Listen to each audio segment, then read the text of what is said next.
Okay, here's another problem that I've been asked to walk through. This is number 8.6.101 from our week 15 homework. I think this is the ninth question in the set. We're told right off the bat that x is equal to 10 tangent of theta, and our objective is to express sine 2 theta as a function of x. So I would say that this is an exercise in trigonometry. It would be a bit of a stretch for me to come up with a meaningful example of what this or how this might play in the real world, but just a chance for us to utilize our double angle identities and reintroduce or at least reconnect with the concept that all of this trigonometric work is based on triangles. And so we sometimes forget this fact, and this would actually be quite helpful for this particular problem. So first off, I'm going to write what sine of 2 theta is equal to. Sine of 2 theta, according to our double angle identity, is equal to 2 times sine theta times cosine theta. And clearly, this expression is written in terms of theta. Theta is our variable at this point, but our objective is to rewrite this so that the function is written in terms of x. X should be the variable. So how do I change sine theta and cosine theta in terms of x? And I just realized a mistake here. This should be 10 times tangent of theta. But anyway, how do I rewrite this stuff in terms of x? Well, one thing that we can do is, and I'm just going to do this off to the side, one thing we could do is take this x equals 10 tangent theta and try to get theta by itself. And to do that, we can divide both sides by 10. And we have 10 equal to tangent theta. And if we're stuck in our algebra world, we might say, well, theta is equal to tangent inverse of x over 10. And while that wouldn't be incorrect, that does start to put us in a bit of a tough situation, because none of the work we've done so far relates these inverse functions with non-inverse functions, at least nothing that we've seen so far.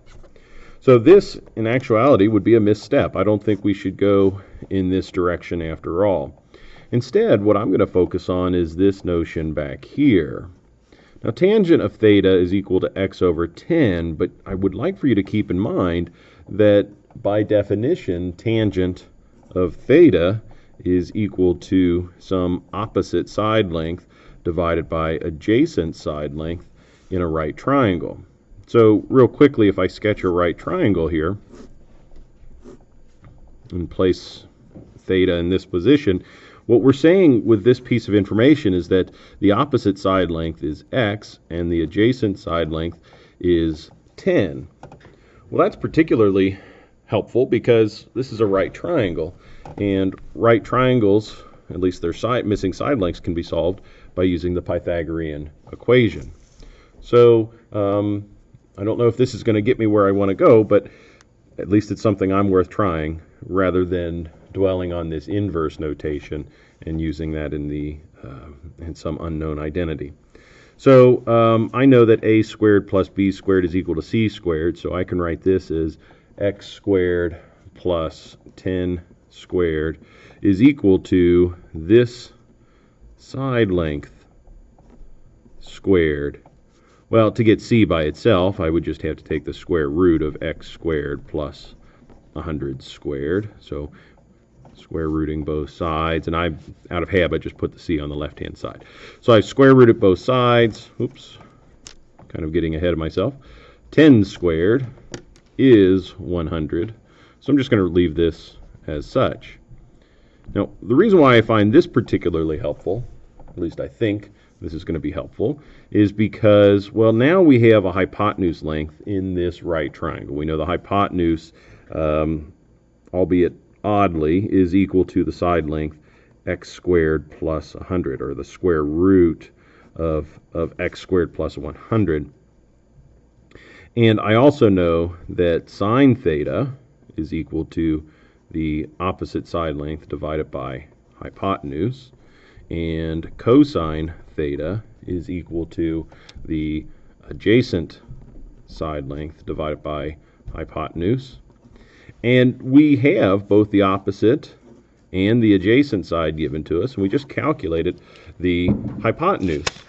And again, why I find that particularly helpful is because the instructions back here said, well, we would like to find out what 2 times sine theta and cosine theta is. And as of now, I can tell you what sine theta is in terms of x. Sine theta, which is supposed to be opposite over hypotenuse, sine theta is supposed to be opposite over hypotenuse, so the opposite side length is, of course, x. The hypotenuse side length is the square root of x squared plus 100. So I'm going to say this. We've got 2 times opposite side length x over adjacent side length square root of x squared plus 100. And similarly, the cosine is our adjacent side length, which was 10, times the square root of x squared plus 100. And by simplifying, I'm going to imagine this number 2 as a fraction 2 over 1. So I can multiply my numerators, 2 times x times 10. Well, that's 20x. And my denominators, well, this is kind of interesting. The square root of x squared plus 100 times the square root of x squared plus 100. Well, that's a number or a group times itself. That's just going to be x squared plus 100. Now, as far as I can tell, we do have an equation or an expression in terms of x.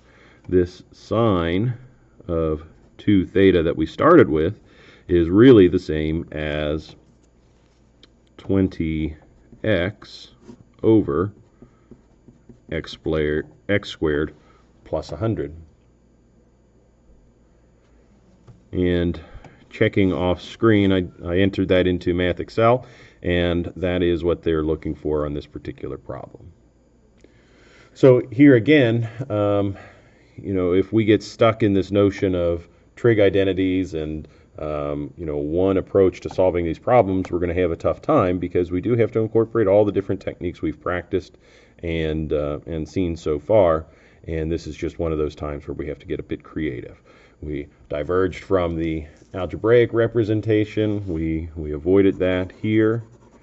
And instead, we're working with the geometric expression, trigonometry, or trigonometric functions in terms of these triangles instead.